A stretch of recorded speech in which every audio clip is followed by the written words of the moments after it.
Hey guys and girls, how's it going? I hope you guys are having a great week. So I'm back today with another video.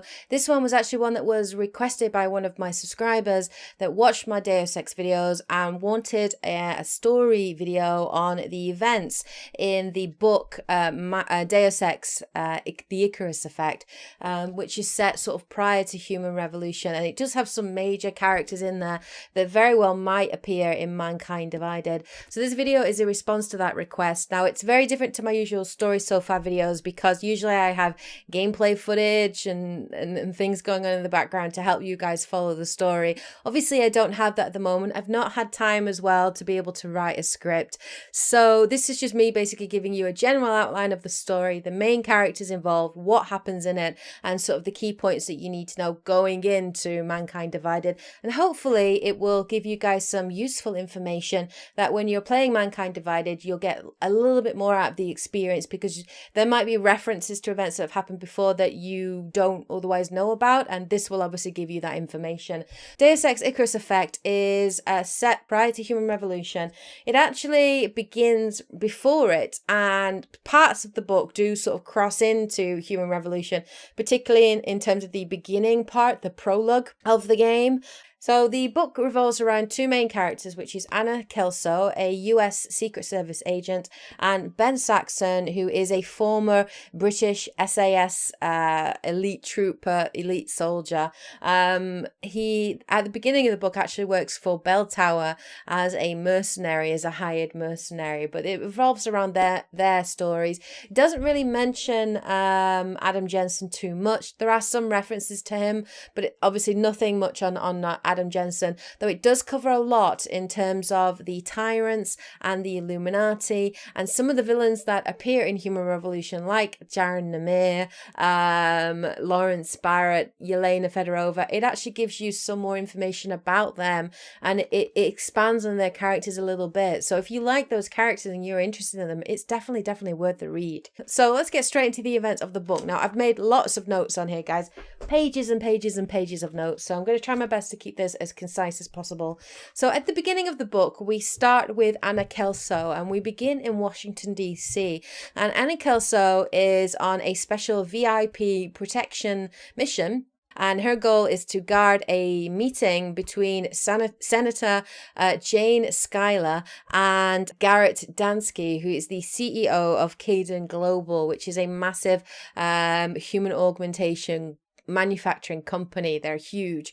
So this meeting is to sort of talk about US policy towards augmentation regulation, because this is the big push at this time, particularly from the UN. There's going to be this huge vote on whether or not there should be some laws introduced to regulate human augmentation. So it's a very important meeting at this time. But anyway, before the meeting can happen, the team is actually attacked by a group of black-clad, heavily augmented mercenaries that just massacre everyone. They just overpower the entire team and kill everyone there. Now they obviously kill Dansky, but they actually do not kill the Senator Jane Schuyler. They actually let her live, suspiciously enough.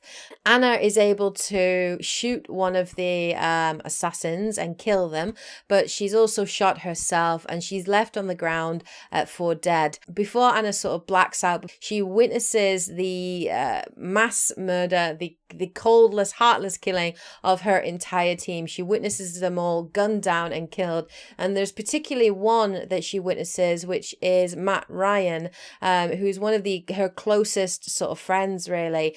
And she witnesses his death, and he's very close to her, very important to her, because Anna, when she was younger, when she got her augmentations, because she has special augmentations in her eyes that give her a special sort of vision. She also has a breathing augmentation, which allows her to breathe underwater.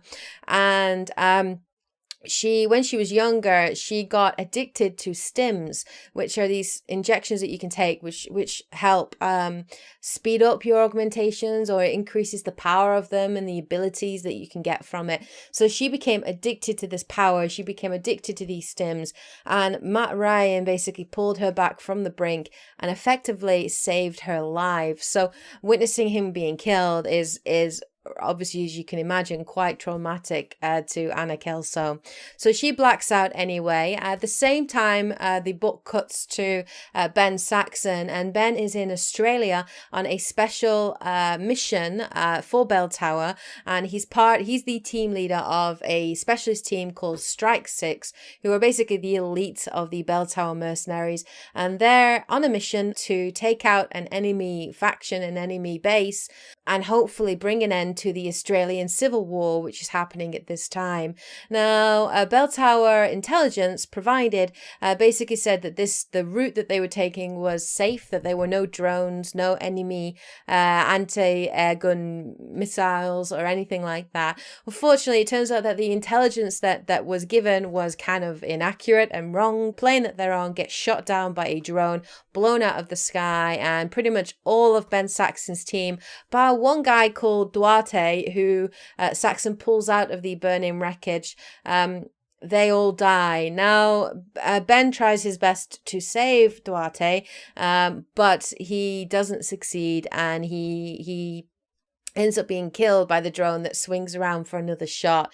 And obviously, again, this has a massive effect on Ben, because he's quite close to Duarte, and Duarte has a family, he has a wife and kids, and he obviously feels a certain degree of survivor's guilt for surviving that mission. But basically, Ben passes out, and the both of them later on wake up in hospital.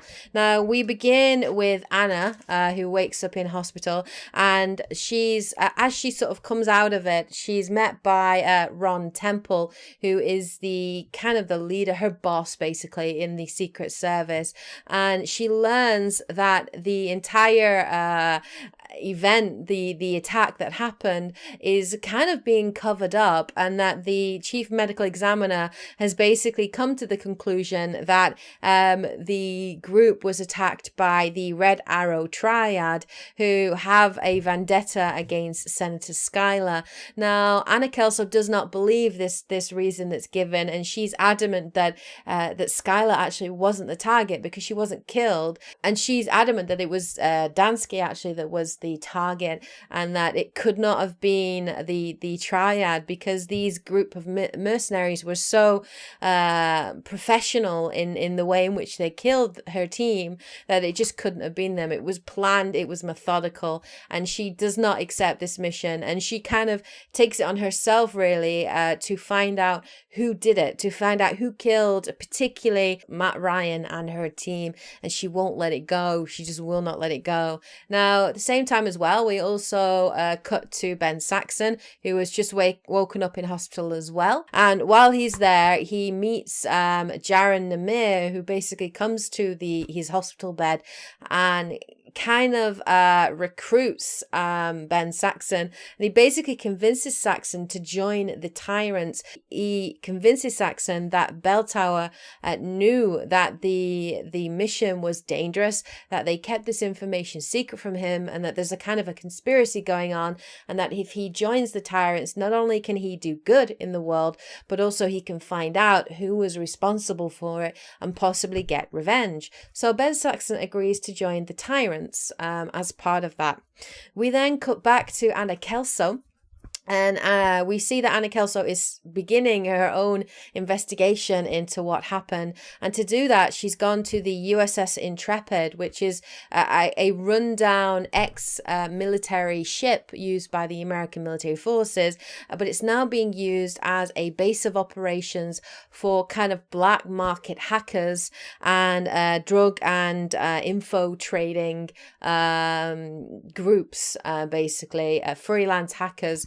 And so she goes there. It's very, very sort of shady, very, very dodgy. And, you know, as a Secret Service agent, she really shouldn't be in this location, but she's determined to find out what happened, whatever means it takes. So she goes there and she meets a hacker by the name of Widow, and this hacker searches for information to do with it, and she actually comes up with a name. She comes up with the name of the Tyrants, and she sort of starting to delve into what's going on into the Tyrants, and discovering that Dansky and her team are not the first people that have been assassinated by the Tyrants, but that this is a pattern that has been happening for quite a long time.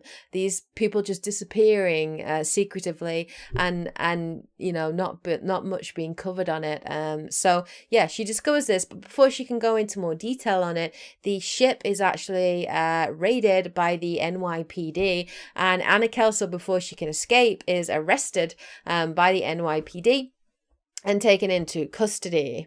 We then cut back to Saxon, because again, it's going back and forth all the time. We then cut back to Saxon, and we see that Saxon has been part of the Tyrants for a couple of months now, and he's getting to know the different Tyrants in the group, and we are actually introduced to some of the key figures in the Tyrants. Now, we're obviously introduced to the main leader, Jaron Namir, who we know, Yelena Fedorova, and Lawrence Barrett. And if you guys have watched my Human Revolution video, you will know who these people are. We're also introduced to two new characters, which is Gunther Herman, who is also a new recruit, very much the same as Ben Saxon. And we're introduced to Scott Hardesty, and he's been with the Tyrants much longer, and he's actually ex-CIA, and he really doesn't like Ben Saxon at the start. He's kind of got a vendetta against him, and he doesn't trust Saxon, and he doesn't think that he's cold enough to do the job. He doesn't trust him to do the job well. So those are the main groups that we're introduced to. Now, at the beginning of this part in the story, we actually get to see Ben's first mission, which is at the Hotel Novo Rostov. And the major goal in the mission is to kill or assassinate a man by the name of Mikhail Kontarsky. And he's an administrator on the Russian Committee on Human Augmentation. So obviously he plays quite a big role in that. Now, for any of you that have played the game, the Fall, which is, I think it was like a mobile game or something. This is one of the main missions in that game, where you actually go to assassinate and kill him. But anyway, Ben Saxon sort of makes his way, well, all of them basically make their way into the hotel to try to get him. There are certain decoys that happen, but ultimately Ben Saxon does manage to find Kontarsky, and as he finds him, he sees that Kontarsky is having a conversation online with a mysterious character who is revealed to be called Janus, and he's actually part of the Juggernaut organization. Now, the Juggernaut organization are a cyber terrorist group. That's what they're known as, or what the media portrays them as. But they're a massive sort of cyber group that are aware of the Illuminati, and they play a big role in trying to undermine what the Illuminati is doing and reveal the truth of what is going on. So I could very much see that Adam Jensen probably will have some contact with the Juggernaut organization in Mankind Divided. I'd be very surprised if he doesn't. I don't know whether Janus will be there, but I definitely think he will have that. But yeah, we overhear this conversation, and Janus basically turns around to Ben Saxon and sort of interrogates him and kind of asks him, like, do you know who you're working for? Like, you're not working for the good guys here. You're actually working for the bad guys. And he tries to instill some sort of conflict in Ben Saxon and try to convince Ben to sort of reevaluate the group that he's with and look at, should you trust them? Are you doing the right thing? But Ben Saxon ultimately decides that he wants to take in Kontarsky for interrogation because Jaron Namir had told Ben that Kontarsky actually had some intel about what happened on Operation Rainbird and that he might have been involved. So obviously Ben can find out some useful information on what happened there. So Ben wants to take him in and interrogate him, but before he can actually do that, Jaron Namir orders for Kontarsky to be taken out, and Hardesty, who's the crack team sniper on the team, shoots him from a distance, killing Kontarsky before Ben can find out any information. And this leads Ben to sort of question the tyrants and start of it sort of builds a little bit of mistrust that he has for the team. Now, as Ben returns to the ship, him and Gunther Hermann are actually knocked unconscious by Jaren Namir, and that it just cuts away from them. So we're, at this point we're like, oh, what's going on?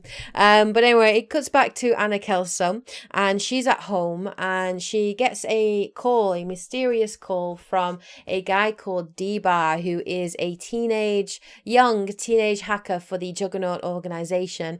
And he calls Anna and convinces her to meet with him in the middle of a Humanity Front rally. So she agrees to meet him, and in the midst of the rally he kind of gives her a little bit of information, and he alludes to the Tyrants. He obviously says he knows who they are, can give her more information about the Tyrants so that she can trace who killed Matt Ryan. And he actually reveals that the Tyrants are only the arm of a much bigger organization, the Illuminati, that are the bigger threat. These are the big bad that they should be trying to take down.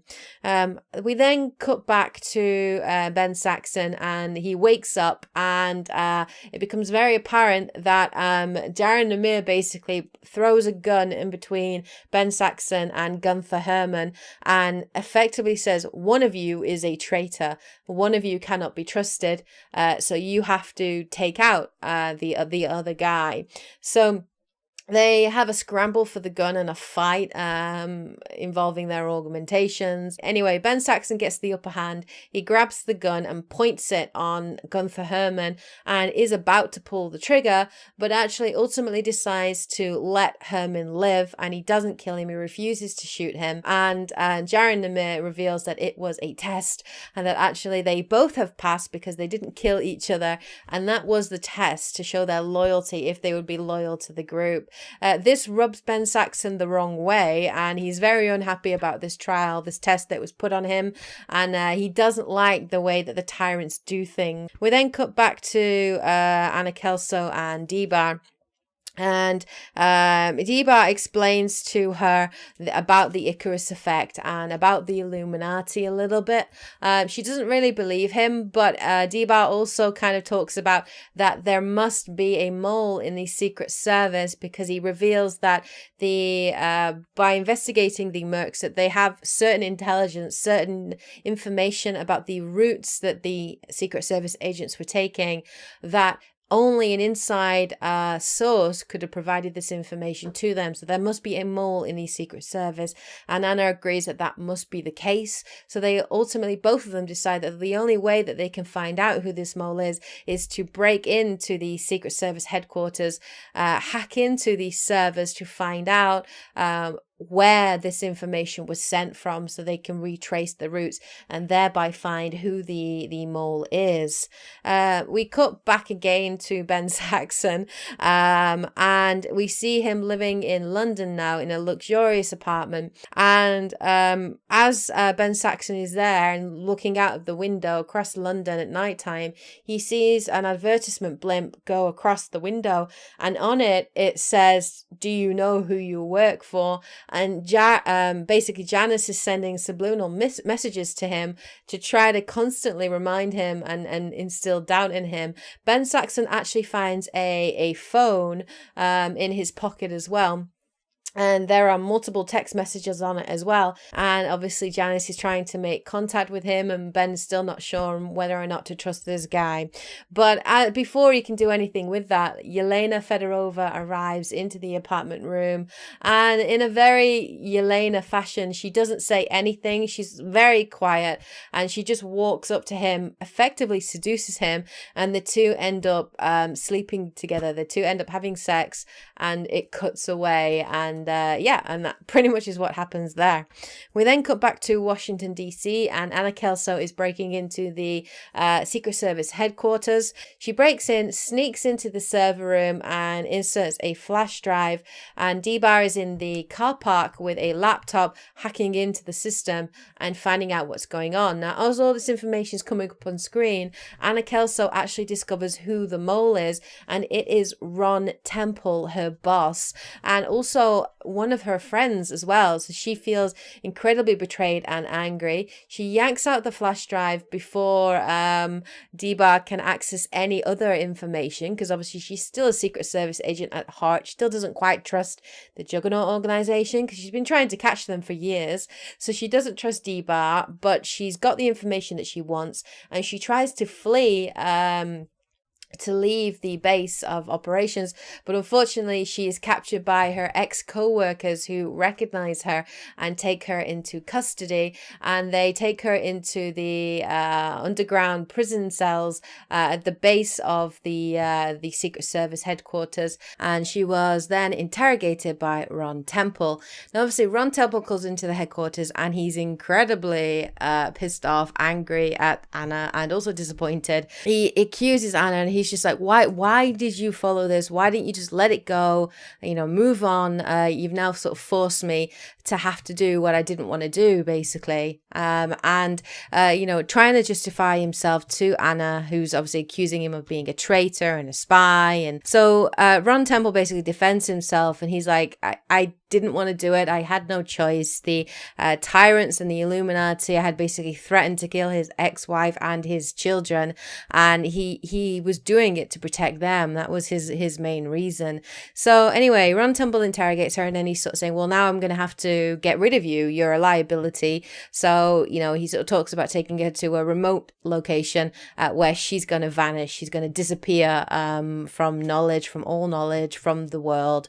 And so she gets herded into a van, and she's being driven to this sort of far off location. Now as she's being driven, it seems like it's done for Anna. It seems like she's done, but as luck would have it, Debar did manage to escape out of the basement in the headquarters, and he actually rescues her and breaks her out by hacking into an automated van that crashes into her vehicle, knocking it on its side. And then obviously Debar breaks her out. He's there with her, and he's offers her a lift, and she basically steals his car and drives off, leaving poor Debar stranded on the sidewalk because Anna does not trust him yet, and she's on her own mission. She's on her own vendetta. It then moves to Ben Saxon.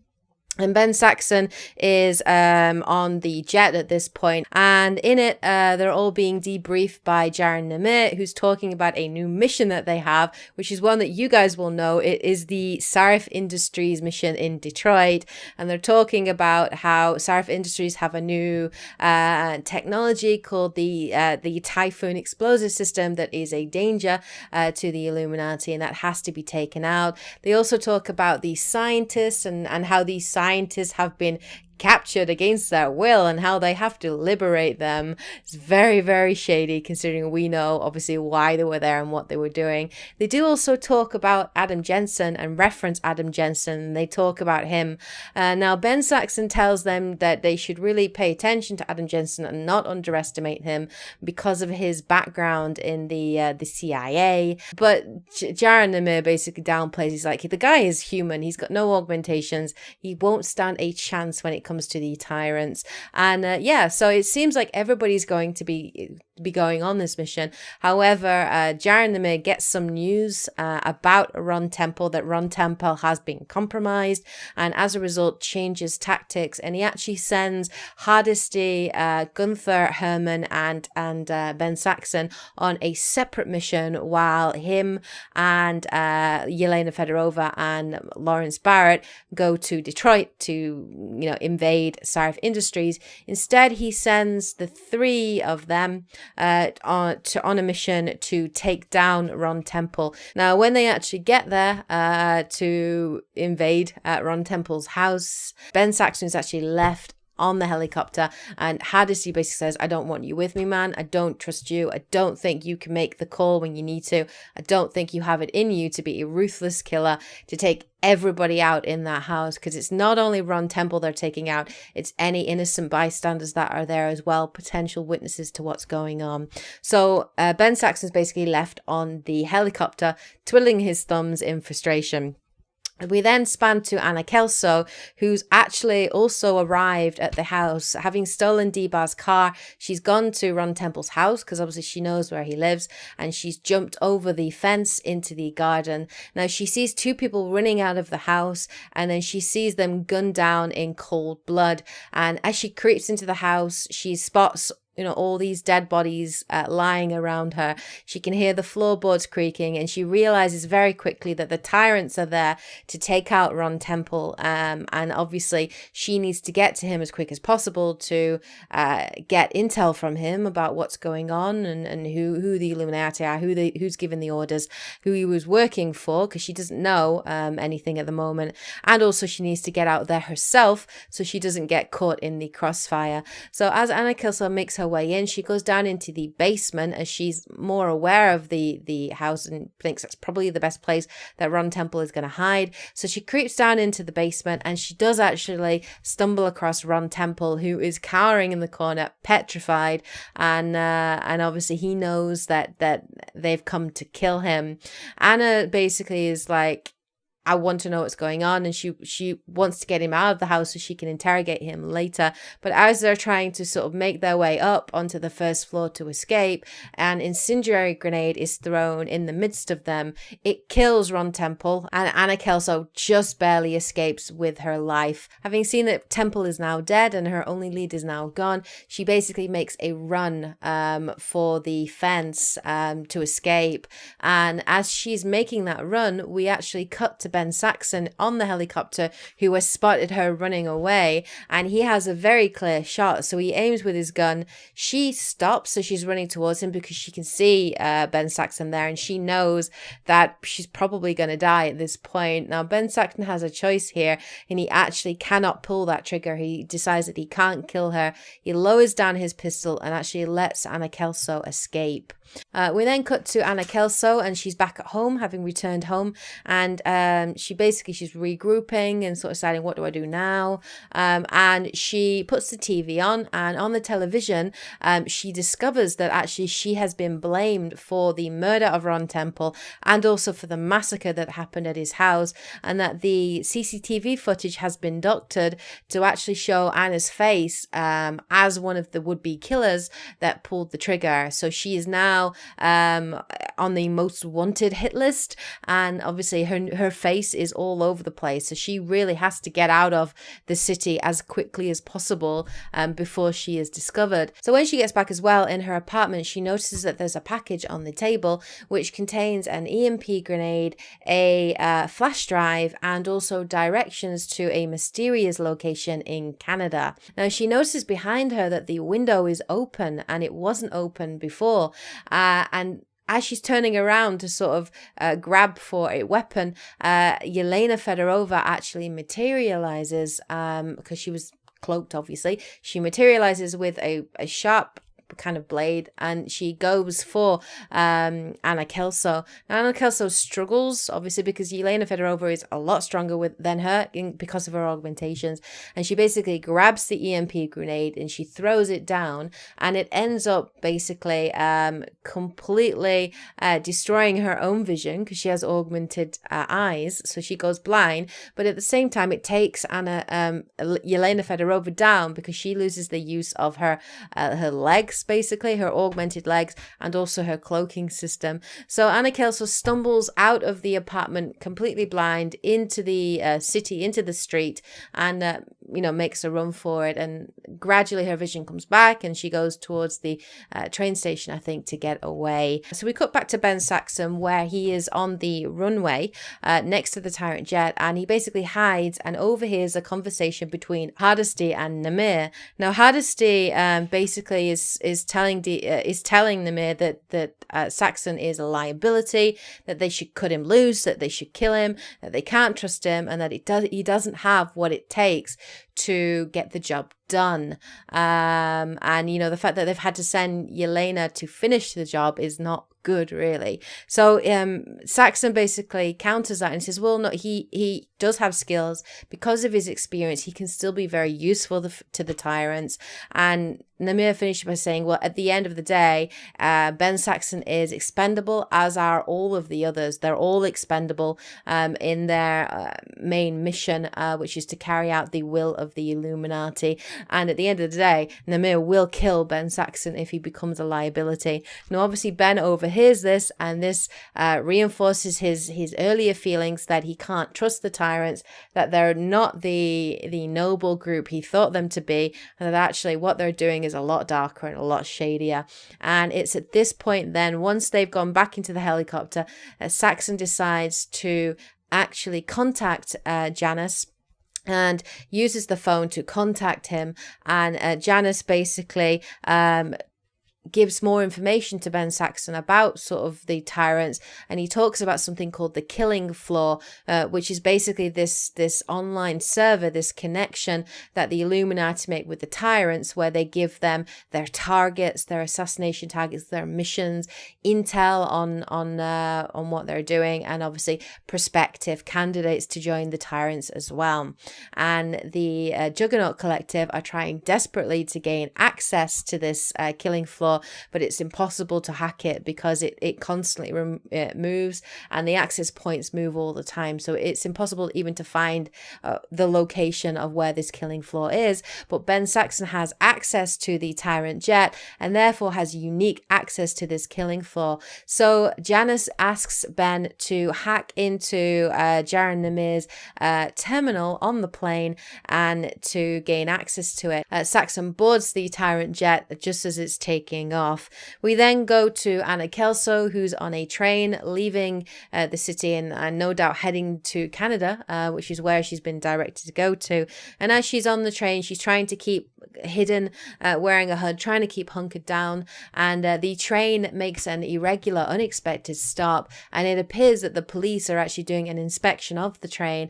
So Anna very quickly jumps out of the train. They're in a tunnel. She jumps out of the window, but it turns out it's not the police, it's actually Deba, who has tracked her down and wants to take her to the Juggernaut base of operations, their location. We then pan to Ben Saxon on the plane, and it's nighttime at this point. So Ben Saxon's waited for all of the Tyrants to be asleep, and he basically sneaks through the plane and sneaks into the the sort of central HQ where they get all their missions. He hacks into Jaron Namir's terminal, and as he's hacking into it, he gains access to the killing floor, and he actually discovers a number of things. He puts a flash drive in to download a lot of the information he gets. But one of the things he does notice as he's going through it, it basically reveals some information that all prospective candidates of the Tyrants have any connections, any lines severed. So any weaknesses basically. So the whole Operation Rainbird was actually a tactic used by the Tyrants, who believed that Ben Saxon, while he was part of Strike 6, while he had that camaraderie around him, that was his major weakness, and that the only way for him to become a potential candidate for the Tyrants and to become stronger was to have these ties severed. So they basically fed misinformation to Bell Tower, and that ultimately led in his entire team being killed. So obviously Ben is absolutely furious to find this out, that effectively it was Jaron Namir, who he thought had recruited him, was an ally all along, that actually was the enemy. As he's finding this out on the terminal, Jaron Namir actually walks in on him as he's discovering this. And it then suddenly cuts back to Anna Kelso. And Anna Kelso basically has returned to the Juggernaut HQ, which is basically this electromagnetically shielded hangar base. Now, Anna meets a few people there, but she meets a guy called Juan Lebedev, and he is a major investor of a group known as the New Sons of Freedom, which are basically this group of freedom fighters that work with the Juggernaut Collective to undermine the Illuminati and to undermine the Tyrants. And he provides sort of financial funding for them and a cover so they can gain intel and recruits obviously into their forces as well. She also meets Janus as well, who is one of the major leaders in the Juggernaut Collective, and he explains to her about the the Icarus Effect and what that is. And he also explains about the Illuminati and the fact that it's the Illuminati that are pulling the strings, and that the Tyrants are just working for the Illuminati and carrying out their orders. Now, Anna finds it very difficult to believe this, and in frustration, she walks off to her tent, not believing that the Illuminati can be real, that it's all sort of fake and superstition and conspiracy, and she wants something more concrete if she's obviously going to get her revenge. We then cut back to Ben Saxon in the headquarters, having just been found out by Jaren Namia. And basically, at this point, Ben Saxon has no choice. He's got to escape the plane, but the plane is flying thousands of miles across the ocean, above the ocean, and he's really got nowhere to go. Now, Ben Saxon, in a desperate attempt, has an EMP pistol, which he takes, and he's like, I can't shoot Jaren Namir because he's far too powerful. It wouldn't have any effects on his augmentations. So what he does is he shoots one of the computer terminals, and it sparks and causes fires aboard the plane. He uses that distraction to escape the room and goes into the weapons storage locker, where he actually bumps into Gunther Hermann, and they have a scrap, they have a fight, a tussle again. Again, Saxon comes out on top after breaking several of Hermann's ribs, and he flees, having beaten him. As he's fleeing, he nearly gets his head blown off by Hardesty, who's wielding a wicked Widowmaker shotgun. He shoots the fire extinguisher in the room, causing a cloud of smoke, and uses it as a distraction to escape Hardesty. He then runs into the hangar bay where the VTOL is located, and he plans to use this to escape. However, as he gets there, Lawrence Barrett is there, and he very nearly kills Ben Saxon. Obviously, Barrett is massive, much stronger, and Ben really struggles to get the upper hand. He pummels Ben Saxon, breaking several ribs, nearly crushing his windpipe as he's holding him above. And Ben Saxon makes a desperate grab for the grenade belt on Barrett's waist, sets them off as he kicks off and pushes back, and basically incapacitates Barrett, who's on the ground bleeding out, and looks like he could very well die, but he's bleeding out on the ground, and he escapes from him. He then opens up the hangar bay door, and he basically decides his only choice now is to jump out of the vehicle. So he jumps out of the plane, and he's falling towards the ocean, and just before he gets to the ocean, he uses his Icarus landing system, which shoots landing out about him and allows him to slow down his momentum enough so that he can land into the water. Unfortunately, not without massively damaging his augmented legs that become crushed and unusable. And because he's augmented and he's heavy, he sinks into the ocean very easily, and it seems like this is it for Ben Saxon. He's going to die.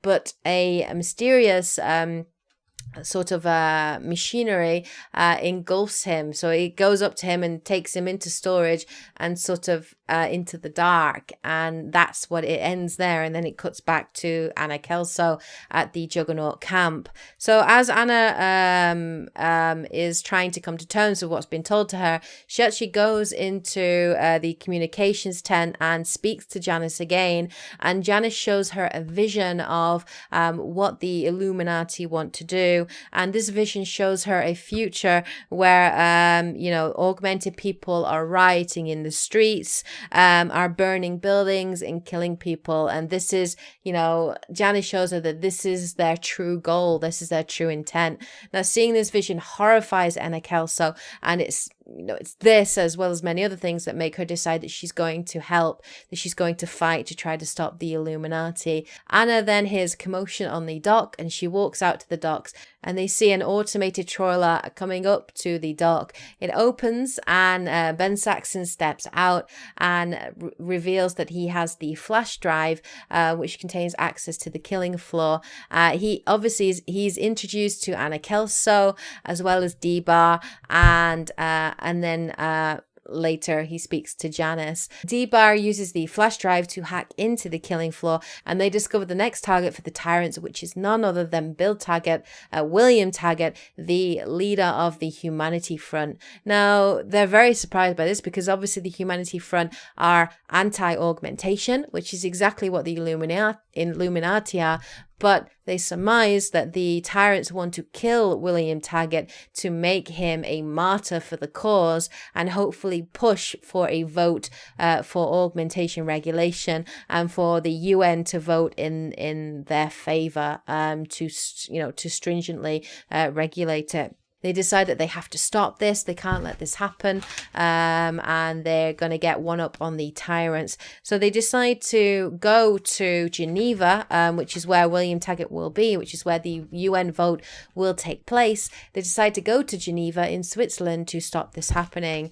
As they travel towards the location, they decide to split into two groups. One group will be led by Saxon and Powell, who will lead a special task force to take out the Tyrant jet, to invade the jet and take that out of the picture. And a second group will actually take out a car bomb, because they discover that they're not going to assassinate them in the usual conventional means, that there is actually a bomb in the midst of Geneva which is aiming for Taggart's hotel, and they have to take that van out, that car bomb out, before it can do its damage. So they split into the two groups.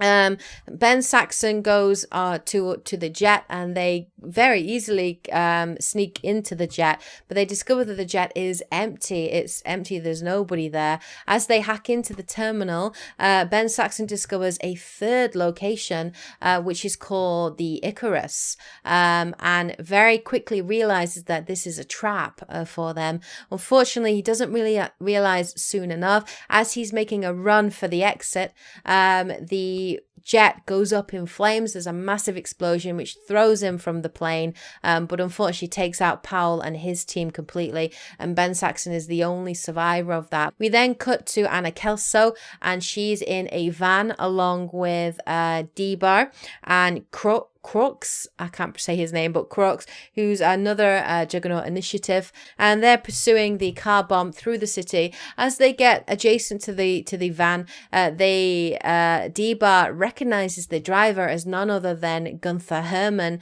and Anna Kelso actually recognizes him as one of the killers and the guy that actually shot Matt Ryan dead in cold blood. So Anna obviously sees red. She jumps at the van, grapples onto the side of it, fights with Gunther Hermann, and manages to take a shot at him, which glances his head, causing Gunther to steer the vehicle, and he actually steers it off of the bridge into the Rhone River, and the car bomb explodes as it lands in the river. Thankfully, Anna Kelso is thrown from the van before it goes over the edge, but it appears that Gunther Hermann is dead at this point, and they manage to stop the car bomb. As Anna Kelso climbs up onto the shore, she sees D-Bar there, but he has his gun actually pointed at her head, and it becomes apparent that D-Bar is a turncoat, that he's actually betrayed the Juggernaut Collective and has sided with the Tyrants. When asked why, he explains that the Tyrants are too powerful, the Illuminati are too powerful. After he hacked into the killing floor and saw everything that was there in terms of everything they had access to, D-Bar realized that there's nothing that they could do to stop them, and so decided to try to save his own neck by siding with the Tyrants. He shoots Crooks in the chest with 2 bullets, and then holds Anna at gunpoint. Jaron Namir turns up at the location and finishes Crooks, and basically takes Anna's cell phone, and Ben Saxon calls Anna just as he takes it to warn Anna that it is a trap, obviously because the jet has exploded. Jaron Namir answers the phone and he basically says that he has Anna held captive and that he will kill Anna unless Ben Saxon agrees to kill and assassinate William Taggart, their main primary target. So he gives Ben Saxon this job in order to save Anna's life. Ben Saxon, obviously being the hero, agrees to do it. Hardesty turns up in a van, giving Ben Saxon a pistol. Ben makes his way through. He takes out a number of guards protecting William Taggart on the steps, and he basically stands next to William Taggart with the gun pointed at his head, ready to take the shot to save Anna Kelso's life. And again, he can't do it. When brought to the brink, he can't do it, and he does not shoot William Taggart, and he decides to warn him to try to save him. Now he basically grabs William Taggart and pulls him down just as Hardesty takes a shot with his sniper rifle, missing William Taggart and instead shooting his aide in the chest, completely killing her on first shot. As he tells William Taggart to stay down, Ben Saxon then decides he's got to find Anna and he's got to take them all out in order to stop the Illuminati and stop the Tyrants. And he decides to go for Hardesty first. So he makes a dash for the library, which is where he saw the shot coming from. He gets to the library, manages to sort of dodge some of Hardesty's shots, pulls himself up onto the balcony, and then ends up in a tussle, in a fight with Hardesty. Ultimately, Hardesty is disarmed. He gets rid of the sniper rifle, but Hardesty has this augmentation where he pulls out this arm blade, which he used to try and get Saxon. As Saxon's in a tussle, like trying to kill him, to strangle him, Hardesty basically stabs him in the gut a few times. And ultimately, what Ben has to do is he pulls it out and he uses it against him and turns it against Hardesty and causes him to stab himself through the neck, obviously into the throat, and killing Hardesty there. Ben Saxon then takes his phone out and calls Janus, asking him for help to try to find where the Icarus is and to obviously find where Jaron Namir is keeping Anna Kelso so he can rescue her. Janus at this time is very, very nervous, very edgy. He's obviously helped them quite a lot, and he's very worried that the Illuminati will find out his location if he continues to help them. But ultimately, he decides to help them. He actually tells Ben Saxon that the Icarus is a ship off the coast. He gives him the location, and Janus also puts the police onto the ship as well by hacking into their systems to put their patrol units on red alert to try to find this ship. And Ben Saxon basically commandeers a vehicle and drives towards it. We then cut to the Icarus, where Anna Kelso is being held captive in the base of the ship.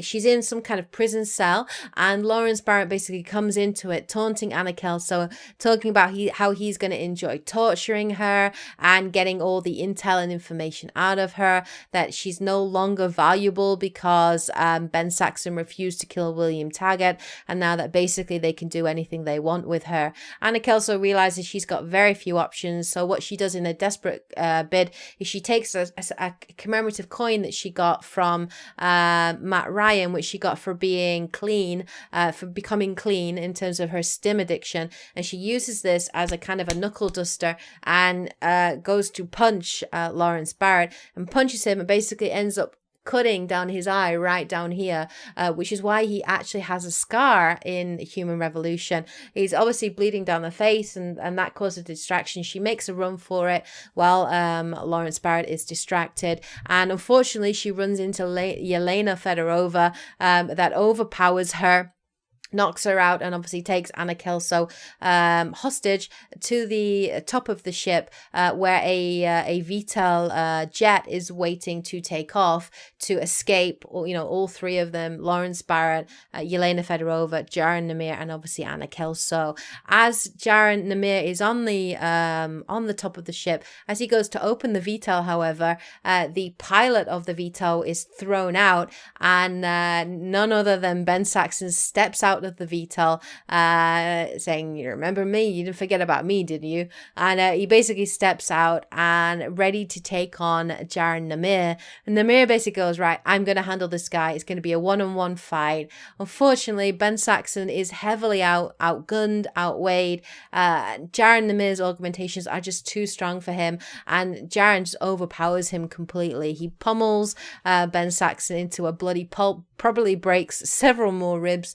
He uses his wound in his gut as an advantage, punching into that on several occasions during the fight.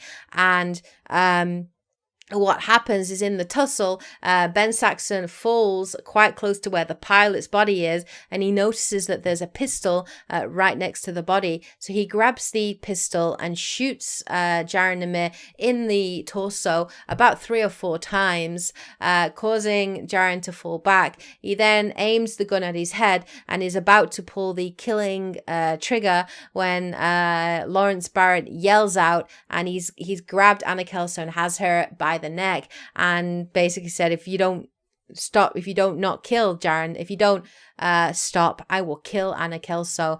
And he hangs her over the inside of the ship, which at this point is on fire because Anna Kelso basically set a blaze going during her fight with Yelena Fedorova. He hangs her over the edge and says, "I'm going to let go. I'm going to drop her unless you decide not to kill Jaron Namir."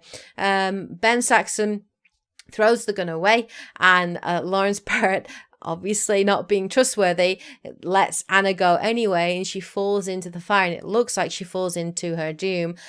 Ben Saxon obviously shouts out, runs after Anna Kelso, and actually jumps into the base of the ship as well to catch her, and both of them fall into the base of the ship. While this is happening, the 3 Tyrants escape in the Vital away, and we're left with Ben Saxon and Anna Kelso. They actually, using her rebreather ability, they break into kind of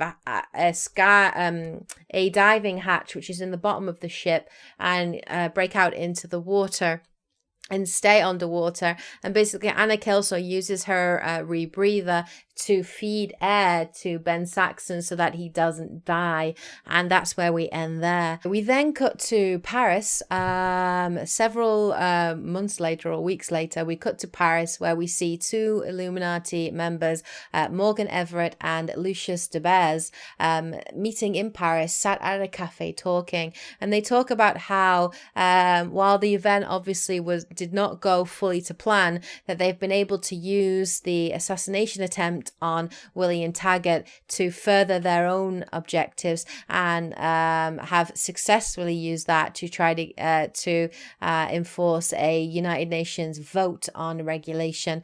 They talk about some future plans that the Illuminati have got as well, involving a biochip, which you all will know from Human Revolution, and they also talk about some other projects that they've got as well, a cure for AIDS, and also a special project involving the California fault line.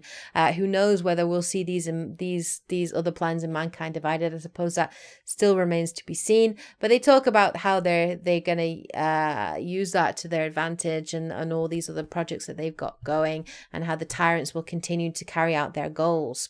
We then cut to Costa Rica, and we see Ben Saxon and Anna Kelso together, alive and well. Anna basically says that she wants to stay in Costa Rica because it's a remote location where the Tyrants and the Illuminati cannot get them. But Ben Saxon says that's not good enough for him. He wants to take down the Tyrants, and he now has a goal to take down the Tyrants and take down the Illuminati, and that's his mission, that's his goal, and that's where it finishes. They talk about how Anna then talks about how the Illuminati vision could still come to pass. It could still happen. It's going to be very difficult to stop that, and obviously they might just have to try to ride that wave out, and that's where we cut out, the both of them sort of contemplating that. And that is pretty much the story of the Icarus Effect. Now obviously it was very difficult for me to keep that concise for you guys. It is a 350-page book. If you want to read it, I highly recommend you read it. It is a really good book, and I'm pretty sure that a lot of some of the main groups in there that you need to know will be in Mankind Divided. So the main things I think you should take from the book is obviously Janus, or Janus, however you say his name, I'm pretty sure he's going to be a big player in Mankind Divided. He is one of the main threats to the Illuminati and the Tyrants, and I could very well see Adam Jensen working with him quite closely, perhaps later, once Adam Jensen gains his trust. The Juggernaut organization, we know that they are a part of Mankind Divided, and that Adam Jensen is actually working with them, while he's also working for Task Force 29. Obviously, the Illuminati are going to be there. Whether or not we'll see Ben Saxon or Anna Kelso remains to be seen. Obviously, they're there. They're alive in the world as far as we know. So it will be interesting if we do get to see them, if they do have cameos, and if we do find out. Now, obviously, at this point in Mankind Divided, Jaron Namir, Lawrence Barrett, and Yelena Fedorova are now dead. So Ben Saxon's goal of taking out and killing Jaron Namir is no longer viable. So maybe he will turn his eyes instead to taking out their bosses, to taking out the Illuminati. I guess that remains to be seen. Anyway, guys and girls, I hope you guys found this video interesting. I hope you found it helpful and informative. Sorry if I waffled a bit in places. I was trying to stay as concise as I could do, but it's such a good book and so many things happen. It's a bit difficult to do that. Anyway, guys and girls, take care. I hope you guys enjoy Mankind Divided if you're getting it on Tuesday. Enjoy it, guys. I hope you have a great time. It promises to be a fantastic game, and the world is incredible. So I'm very excited to play it. All right, guys and girls, well, take care. And as always, happy gaming. Yeah.